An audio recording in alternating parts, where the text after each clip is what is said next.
ଧରିବା ପାଇଁ ଚାଲ।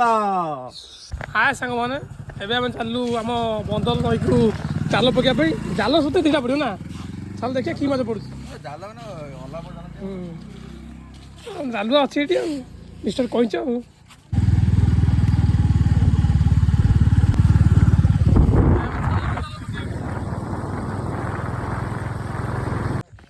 ଦେଖ ଫାଇନାଲ ଆମେ ଆସି ପହଞ୍ଚିଲୁ ଆମ ଲୋକେସନରେ।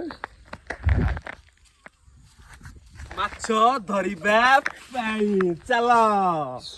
ଲୋକେସନଟା ଦେଖି ପାରୁଥିବେ। ତୁ ପାଣି ଗାଡୁ ପା କ'ଣ ହେଇଛି ଲିପୁ ଦେଖ ଆମର ଆଉ ଗୋଟେ ବାଗଦା ଚୁଣି ଧରିଲେ ଚୁଙ୍ଗୁଡ଼ି ଦେଖ ତ ଗୋଟେ ପଟରେ କ'ଣ କେଡ଼େ କେଡ଼େ ଚୁଣି ପଡ଼ିଛି, 10ଟା ଖଣ୍ଡେ ପଡ଼ିଛି ଦେଖି ପାରୁଥିବେ। ଆଉ ପଡ଼ିଛି ଏଠି।